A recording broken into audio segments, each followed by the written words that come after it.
বাংলাদেশে এমন এক গণ অভ্যুত্থান ঘটেছে যাতে অভিজাত রাজনীতিবিদদের দুর্নীতির বিরুদ্ধে সবাই সোচ্চার হয়েছে এবং প্রধানমন্ত্রী দেশ ছেড়ে পালিয়েছেন। সদ্য পাওয়া খবর, বাংলাদেশের প্রধানমন্ত্রী শেখ হাসিনা পদত্যাগ করেছেন। তবে এই অভ্যুত্থানের আগে থেকেই আল জাজিরা এমনই একজন রাজনীতিবিদকে অনুসরণ করা শুরু করে। আমরা ছদ্মবেশে তার অন্দরমহলে প্রবেশ করি। আমার গ্রাহকরা একেবারেই ধরাছোঁয়ার বাইরে। তার প্রচুর গোপন সম্পদের খোঁজে। আমার খুবই সুন্দর একটা পেন্ট হাউস আছে।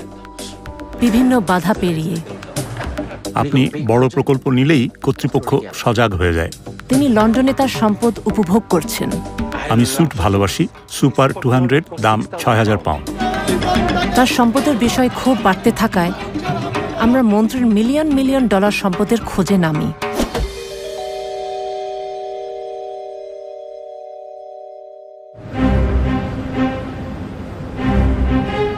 অভ্যুত্থানের অনেক আগে আল জাজিরার আই ইউনিট একটা তথ্য পেয়েছিল। একজন বাংলাদেশি মন্ত্রী, যার বেতন কিনা মাত্র $13,000, তিনি ব্রিটেনে বিপুল সম্পদের এক সাম্রাজ্য গড়ে তুলেছেন। এই অভিযোগ অনুসন্ধানে আই ইউনিট একটি ছদ্মবেশী দল গঠন করে।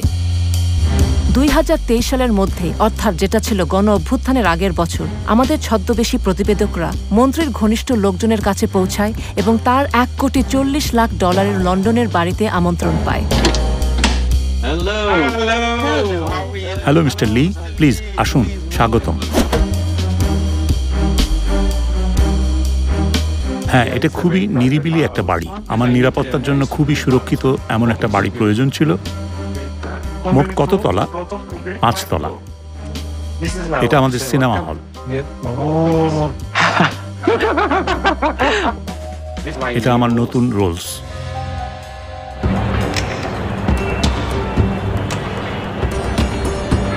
চৌধুরী বন্দর শহর চট্টগ্রামের একটা প্রভাবশালী পরিবারের সদস্য।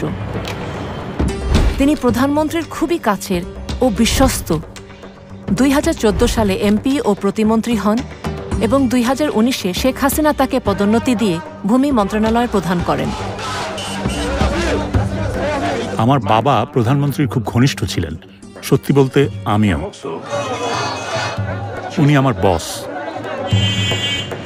চৌধুরীর সম্পদের উৎস তার ব্যবসা এবং বাংলাদেশের অন্যতম বৃহৎ ব্যাংক ইউসিবির শেয়ার। বাংলাদেশের কঠোর মুদ্রানীতি অনুযায়ী দেশটির নাগরিকরা বছরে $12,000 বেশি বিদেশে নিতে পারেন না। এই মুদ্রানীতিটি হয়েছে বাংলাদেশের অর্থনীতির সুরক্ষার জন্য। আমাদের বৈদেশিক মুদ্রার রিজার্ভ ব্যাপকভাবে কমে গেছে। কেউ যদি কেন্দ্রীয় ব্যাংকের নির্দিষ্ট অনুমতি ছাড়া বাংলাদেশ থেকে টাকা নিয়ে যায়, সেটি অবশ্যই মানি লন্ডারিং আইনে একটা অপরাধ। আই ইউনিট মন্ত্রীর বৈশ্বিক সম্পদ তদন্তে নামে।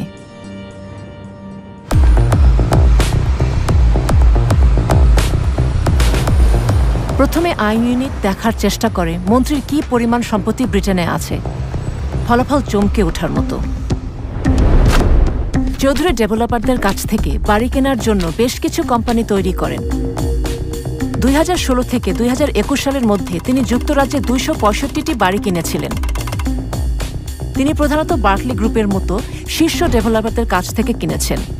আপনাদের মন্ত্রীর ব্যবসা রয়েছে। হ্যাঁ, তিনি সম্পত্তির ব্যবসায় জড়িত। আবাসন সংকটের কারণে তিনি প্রচুর লাভ করেছেন। কিন্তু তার কেনাকাটা সেখানে থেমে থাকেনি। 2021 সালে চৌধুরী লন্ডনের এই বিলাসবহুল সম্পত্তি $1,60,00,000 কেনেন। চৌধুরীর বেশিরভাগ সম্পত্তি বাই টু লেট, যা তিনি লাভের জন্য ভাড়া দেন। এরপর 2022 সালে তিনি 89টি বাড়ি কিনলে মোট বাড়ির সংখ্যা দাঁড়ায় 360টি, যার বাজার মূল্য $25 কোটি। উনি একজন অত্যন্ত ধনী ও সুপরিচিত রাজনীতিবিদ। তিনি সরকারের মন্ত্রী এবং যুক্তরাজ্যের শত শত বাড়ি কিনেছেন। উনি সেই ব্যক্তি যিনি একটি অত্যন্ত দরিদ্র দেশের তথাকথিত নির্বাচিত গণতান্ত্রিক রাজনীতিবিদ। আন্তর্জাতিক দুর্নীতির সূচকে যে দেশটির অবস্থান অনেক উপরে, সেই বাংলাদেশের একজন বিশিষ্ট রাজনীতিক হিসাবে মিস্টার চৌধুরীর এস্টেট এজেন্ট, ব্যাংক, ঋণদাতা ও আইনজীবীদের কঠোর যাচাইয়ের মুখোমুখি হওয়ার কথা। উচ্চ পদস্থ রাজনীতিবিদ ও সরকারি কর্মকর্তাদের অ্যান্টি মানি লন্ডারিং আইনে উচ্চ দুর্নীতির ঝুঁকি হিসেবে বিবেচনা করা হয়ে থাকে। তাদের ধন সম্পদের উৎস চুরি হওয়া রাষ্ট্রীয় তহবিল অথবা সরকারি চুক্তি পাওয়ার জন্য প্রদত্ত ঘুষ হতে পারে।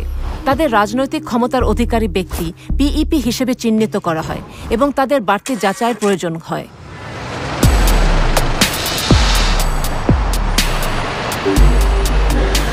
মন্ত্রী কিভাবে এসব যাচাই প্রক্রিয়া অতিক্রম করেছিলেন তা বোঝার জন্য আমাদের একটি গোপন টিমকে তার একটা সম্পত্তি দেখতে পাঠানো হয়। আমাদের গ্রাহকের লন্ডনে ৩০০টি বাড়ি আছে। উনি লেটিং এজেন্সি মুভিং সিটির একজন বিক্রয় এজেন্ট।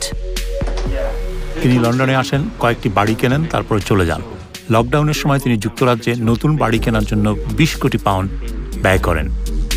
আমরা পরীক্ষা করেছি যে চৌধুরী বাংলাদেশের বাইরে তার যে সম্পত্তি রয়েছে সেটি বাংলাদেশের ট্যাক্স কর্তৃপক্ষের কাছে এবং নির্বাচনী হলফনামায় ঘোষণা করেছেন কিনা। তিনি করেননি। একজন রাজনীতিবিদ, সংসদ সদস্য অথবা সংসদ সদস্য প্রার্থীকে তাদের বৈশ্বিক সম্পত্তির হিসাব দিতে হয়। তাদের আয় অথবা সম্পত্তি দেশ এবং দেশের বাইরে সবই উল্লেখ করতে হয়। সংবিধান স্পষ্টভাবে বলেছে মন্ত্রীর বেতন এবং অন্যান্য ভাতার বাইরে তাদের অন্য কোনো আয়ের উৎস থাকতে পারবে না।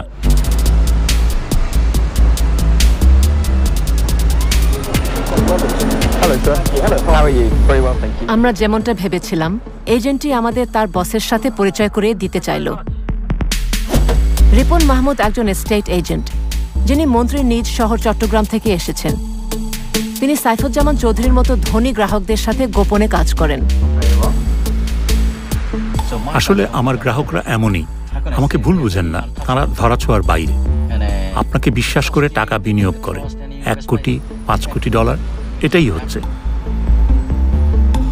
রিপন মাহমুদ লন্ডনে একটা হোটেলে আমাদের গোপন টিমের সাথে দেখা করতে যাচ্ছেন। অনেক ধন্যবাদ। ধন্যবাদ। আমরা ধনী বিদেশি বিনিয়োগকারী হিসেবে অভিনয় করছি, যারা চীন থেকে 10 কোটি ডলার যুক্তরাজ্যের সম্পত্তি বাজারে স্থানান্তর করতে চাচ্ছে। রিপন, দেখা হয়ে ভালো লাগলো। আমাকে বিলি ডাকো। বিলি, দেখা হয়ে ভালো লাগলো। ব্যবসায় আগ্রহী এজেন্ট আমাদের টার্গেট মিস্টার চৌধুরীর ব্যাপারে পরবর্তী ক্লু দেন।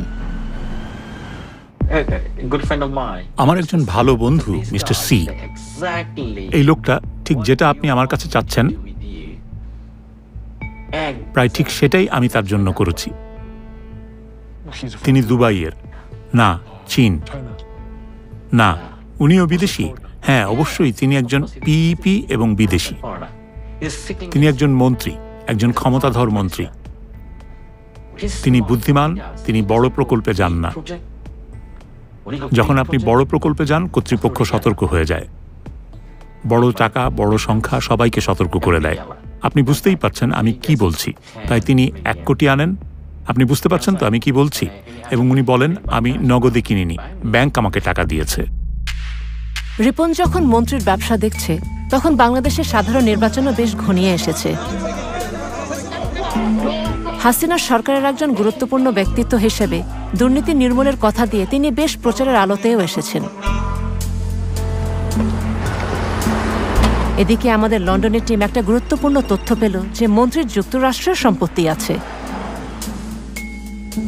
সেখানে তিনি 9টি বিলাসবহুল অ্যাপার্টমেন্ট কিনেছেন, 5টি নিউ ইয়র্কের প্রধান এলাকায় এবং আরও 4টি নদীর ওপারে নিউ জার্সিতে। আরও কয়েক দফা সাক্ষাতের পর রিপন আমাদের কাছে স্বীকার করলেন যে তার সবচেয়ে বড় গ্রাহক মন্ত্রী চৌধুরী। আমার সবচেয়ে বড় গ্রাহকদের একজন আগামীকাল শহরে আসছেন। উনি বাংলাদেশ থেকে আসছেন। তিনি ভূমিমন্ত্রী। তিনি তোমার গ্রাহক? হ্যাঁ, আমি 4 বছর আগে তার জন্য সবকিছু সেট আপ করেছি। এখন প্রতি বছর সে আমার মাধ্যমে প্রায় 10 কোটি ডলারের বেশি বিনিয়োগ করে। মন্ত্রী বাংলাদেশে ফেরত যাওয়ার আগে তার সাথে আমাদের দেখা করতে হবে।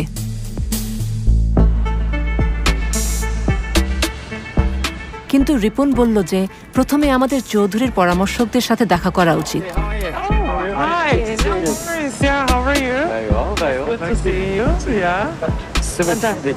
প্রথমে আমরা মন্ত্রীর আইনজীবীর সাথে দেখা করলাম।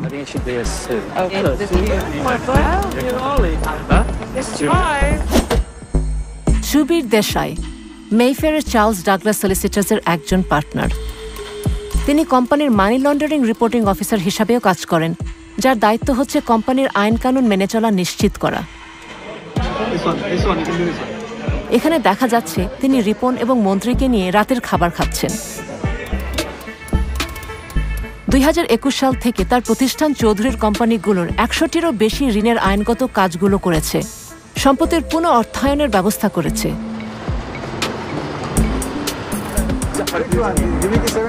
এরপর রিপন আমাদের পরিচয় করিয়ে দিলেন রাহুল মার্ডির সাথে, যিনি এশিয়ার অন্যতম বৃহৎ ব্যাংক ডিবিএস এর ব্যক্তিগত সম্পদ ব্যবস্থাপকদের একজন। রিপন বলেন, চৌধুরীকে ব্যাংকে গ্রাহক করায় রাহুল কিছু চ্যালেঞ্জের সম্মুখীন হয়েছিলেন, যা ব্যাংকিংয়ের ভাষায় নতুন গ্রাহকের যাচাই বাছাইয়ের প্রক্রিয়াকে বোঝায়। মিস্টার চৌধুরী, ডিবিএস তাকে গ্রাহক করতে পারেনি, তার স্ত্রীকে করেছে। সিঙ্গাপুরের ব্যাংক তারা খুবই কড়া, নিষিদ্ধ সীমা অতিক্রম করে তাকে তারা অন্তর্ভুক্ত করতে পারেনি, কারণ তিনি একজন পিইপি। তবে 2024 জানুয়ারির মধ্যে ডিবিএস মন্ত্রীর কোম্পানিগুলোকে 20টি ঋণ দিয়েছিল, যা তার সাম্রাজ্যকে অর্থায়নে সহায়তা করেছে। অবশেষে রিপন আমাদের ছদ্মবেশী দলকে ব্রিজ ফাইন্যান্স ঋণদাতা মার্কেট ফাইন্যান্সিয়াল সলিউশনের সিইও পারেশ রাজার সাথে পরিচয় করিয়ে দিলেন। মেফেয়ারের এই ঋণদাতা মন্ত্রীর জন্য শত শত ঋণের ব্যবস্থা করে দিয়েছেন। আসলে আপনি এখানে যা দেখছেন সেটা এক ধরনের সহায়তা নেটওয়ার্ক। স্পষ্টতই এই নেটওয়ার্ক ব্যবহার করে মন্ত্রী তার জাল ছড়িয়েছেন। রিপনের নেটওয়ার্কের মধ্যে সেই ডেভেলপাররাও রয়েছে যারা মিস্টার চৌধুরীর কাছে সম্পত্তি বিক্রি করেছে। চৌধুরী তার প্রায় 1/4 সম্পত্তি, 80টিরও বেশি, ব্রিটেনের শীর্ষ নির্মাতা বার্কলে হোমস থেকে কিনেছেন। আমরা রিপনের সাথে বার্কলের বিপণন অনুষ্ঠানে একজন নতুন ছদ্মবেশী রিপোর্টার পাঠাই, এটা জানতে যে কিভাবে মন্ত্রীর মতো পিইপিরা বার্কলের মাধ্যমে এত সম্পদ কিনে থাকেন। আমি বার্কলের সাথে খুব ঘনিষ্ঠভাবে কাজ করি। আমি চেয়ারম্যান, ম্যানেজিং ডিরেক্টর সবার সাথে পরিচিত, কারণ বার্কলে গ্রুপের সাথে আমি অনেক লেনদেন করি। বার্কলে জানে আমি বেশিরভাগ পিইপিকে বার্কলেতে নিয়ে গিয়েছি। তারা জানে আমি কিভাবে কাজ করি। যদি আপনি তাদের কাছে যান, তারা বলবে উনি একজন পিইপি, সুতরাং আমরা এটা করতে পারবো না। কিন্তু আমার মাধ্যমে গেলে আমি তাদেরকে এমনভাবে উপস্থাপন করি যে তারা না করতে পারেন না। আমাদের ছদ্ম পরিচয়ের আলোচনায় মন্ত্রী সম্পর্কে আরও একটি তথ্য মেলে।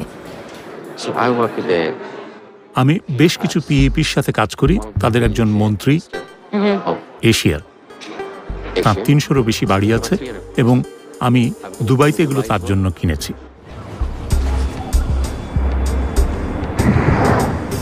আমরা দুবাইয়ের সূত্রটি অনুসরণ করলাম এবং আরও অনেক সম্পত্তি আবিষ্কার করলাম। দুবাইয়ের সম্পত্তি সম্পর্কিত ফাঁস হওয়া এক তথ্য ভাণ্ডার বিশ্লেষণ করে আমরা তার কেনাকাটার মাত্রা জানতে পারি। মন্ত্রী দুবাই ওয়ার্ফ কালচার ভিলেজে একটা বিলাসবহুল অ্যাপার্টমেন্টের তালিকাভুক্ত মালিক। তার স্ত্রী রুকমিলা জামান এই দামি এলাকায় সম্পত্তি কিনেছেন। 2020 সালের মধ্যে মন্ত্রীর শহরের সবচেয়ে এক্সক্লুসিভ ডেভেলপমেন্টগুলোয় আরও 54টি সম্পত্তির তালিকাভুক্ত মালিক হন। পরামর্শকদের নেটওয়ার্কের সাথে সাক্ষাৎ এবং যুক্তরাজ্য, যুক্তরাষ্ট্র এবং দুবাইয়ের মন্ত্রীর শত শত সম্পত্তির মালিকানা নিশ্চিত করার পর আমরা মন্ত্রীর সাথে তার লন্ডনের বাড়িতে দেখা করি। তিনি কি আমাদের কাছে প্রকাশ করবেন তিনি কিভাবে বিদেশে তার সম্পদের সাম্রাজ্য গড়ে তুলেছেন?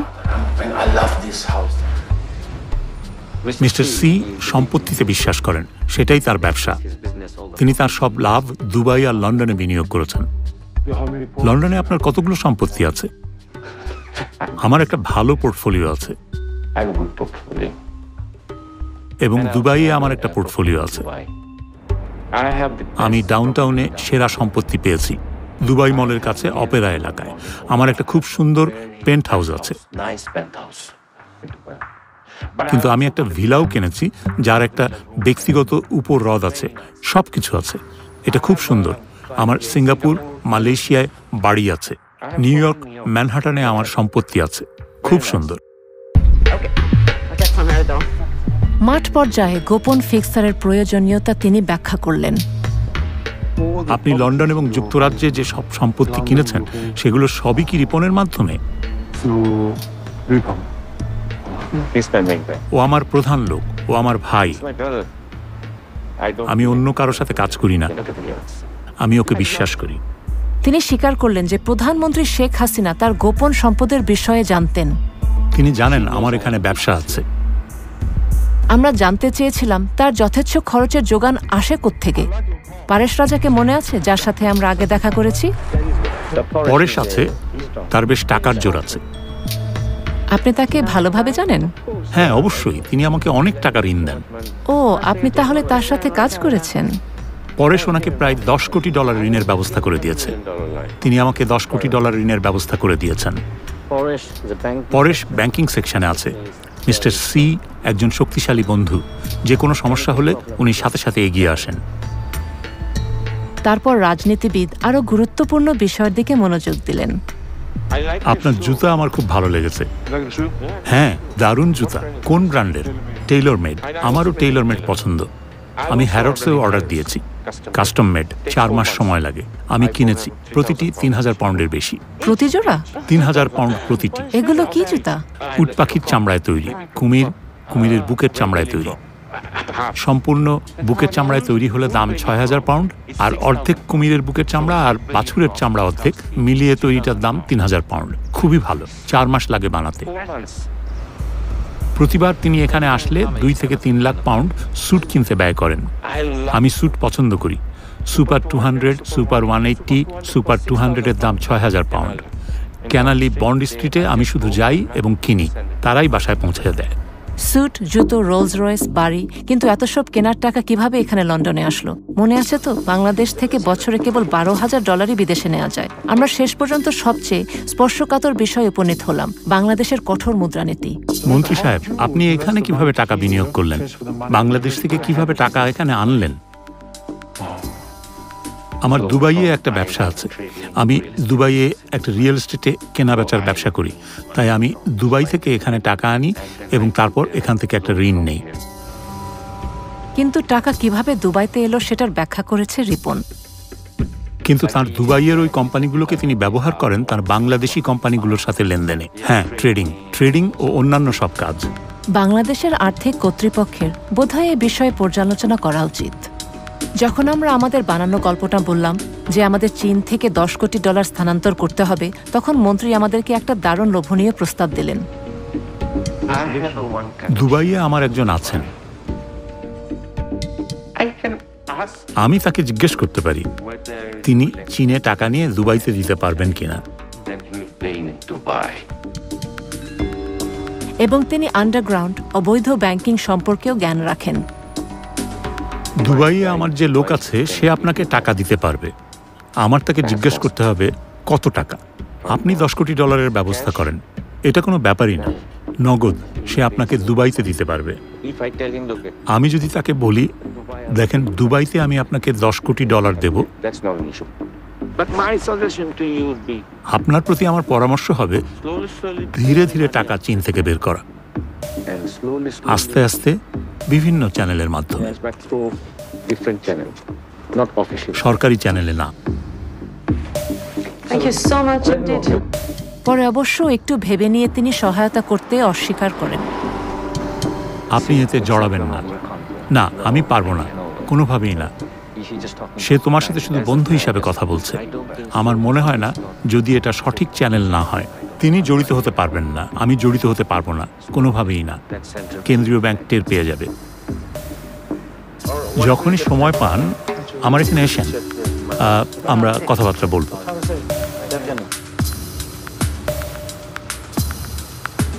মন্ত্রীর বাসায় পুনরায় যাওয়ার নিমন্ত্রণ সহ আমরা বের হলাম, এবং যখন আমরা ফিরতে যাচ্ছিলাম ক্যাবের ভিতর রিপন মন্ত্রীর বৈশ্বিক সম্পদের প্রকৃত মূল্য জানালো।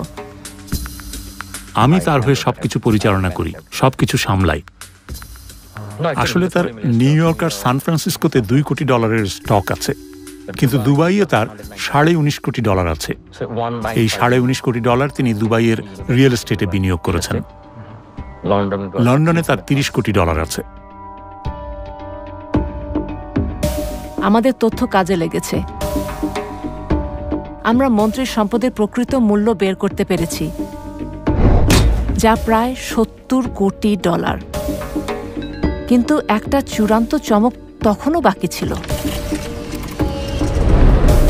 সর্বশেষ কোম্পানি হিসাবে দেখা গেছে যে চৌধুরী তার নিজের কোম্পানিগুলো থেকে নিজে 4 কোটি 70 লাখ পাউন্ড বা 6 কোটি $20 ঋণ নিয়েছেন।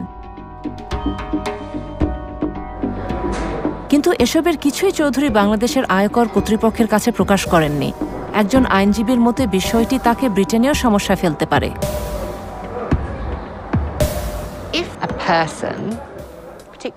যদি কোনো ব্যক্তি, বিশেষ করে একজন পিইপি, তার ট্যাক্স রিটার্নে মিথ্যা ঘোষণা করে, তাহলে এটা এখানে বড় সমস্যা হতে পারে। যদি কোনো সন্দেহ থাকে যে একজন ব্যক্তি অপরাধমূলক কার্যক্রম থেকে লাভবান হচ্ছেন এবং সেই লাভ এখানে নিয়ে আসা হয়েছে, তবে এটা সম্ভবত মানি লন্ডারিং অপরাধ হতে পারে। এমনকি যদি সম্ভাব্য অপরাধমূলক কার্যক্রম অন্য দেশেও ঘটে থাকে। রিপনের সাথে যখন আমাদের শেষ সাক্ষাৎ হয়, তখন তিনি তার গ্রাহককে সাবধান করে বলেছিলেন যে যদি সে তার চৌধুরী সম্পদ লুকিয়ে না রাখেন, তবে বিপদ হতে সময় লাগবে না। আমি গত 3 বছর ধরে তাকে বারবার বলেছি, আমি বলেছি তোমার কাছে 30 কোটি, 60 কোটি, 70 কোটি পাউন্ডের সম্পদ আছে, তুমি কি পাগল? সে আমার সাথে রোলস রয়েস জুতা নিয়ে কথা বলে। তুমি তো তার উত্তেজনা দেখেছ। সে একটা অবুঝের মতো করছে। তোমার সমস্যা কি? কি তোমার সমস্যা? গত কয়েক মাস ধরে আমি তাকে বকাঝকা করছি। আমার গালির জন্য দুঃখিত। আমি বলেছি, এবং তোমার জন্য পুরো পরিবার।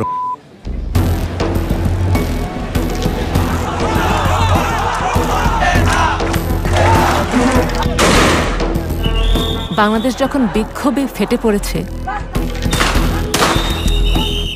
তখন জনগণ জানতে চায় তাদের দেশের লুটের সম্পদ কোথায় গেছে। দেশটির প্রধানমন্ত্রী পালিয়ে গেছেন,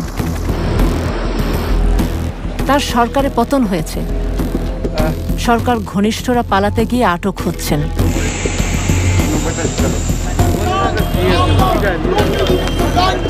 ইউসিবি ব্যাংকের বাইরে বিক্ষোভ হয়েছে।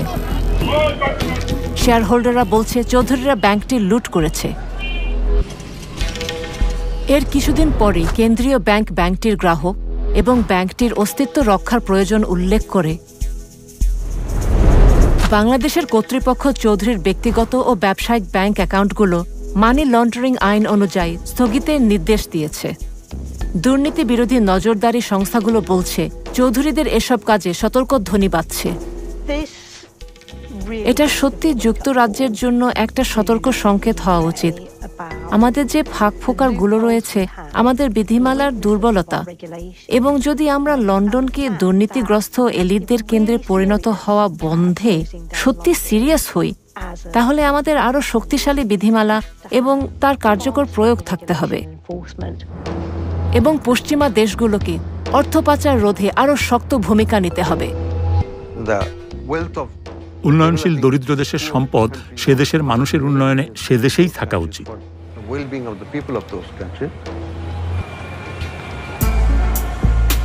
চৌধুরীর বর্তমান অবস্থা অজানা, তার ভবিষ্যৎ অনিশ্চিত।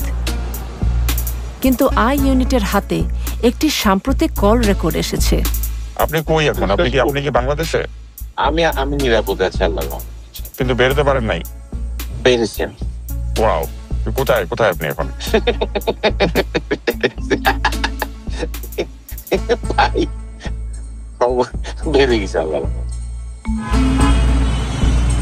বাংলাদেশ চৌধুরীর অবৈধভাবে কোটি কোটি ডলারের সম্পদ আহরণের ঘটনাটি তদন্ত করছে। Charles Douglas solicitors LLP, market financial solutions, Paresh Raja DBS bank, Barclay group, moving city estate agent Ripon Mahmud বলেছে যে তারা পিইপিদের জন্য বর্ধিত প্রয়োজনীয় ব্যবস্থাদি সহ আইন দ্বারা প্রয়োজনীয় সমস্ত অর্থ পাচারি রোধে যাচাই পরিচালনা করেছে। পরামর্শকেরা বলছেন যে বাংলাদেশের সাম্প্রতিক ঘটনাগুলি ঐতিহাসিক AML বা KYC যাচাইকারী কারো কাছে তথ্য ছিল না। তারা বলেছে যুক্তরাজ্য, যুক্তরাষ্ট্র এবং সংযুক্ত আরব আমিরাতের সম্পত্তি কেনার জন্য ব্যবহৃত তহবিল বাংলাদেশের বাইরে তার দীর্ঘদিনের বৈধ ব্যবসা থেকে আসে। রিপন মাহমুদ এবং মুভিং সিটি এস্টেট এজেন্টরা বার্কলে গ্রুপে ফেপস পরিচয় করিয়ে দেওয়ার বিষয়টি অস্বীকার করেছেন। মিস্টার চৌধুরী বলেছেন যে তিনি বাংলাদেশের সকল কর আইন মেনে চলেন এবং তার ব্যবসায়িক লেনদেন বৈধ। যুক্তরাজ্য, যুক্তরাষ্ট্র এবং সংযুক্ত আরব আমিরাতের সম্পত্তি কেনার জন্য ব্যবহৃত তহবিল বাংলাদেশের বাইরে তার বৈধ দীর্ঘস্থায়ী ব্যবসা থেকে এসেছে। তিনি বলেন, তার বিরুদ্ধে তদন্ত রাজনৈতিক উদ্দেশ্য প্রণোদিত।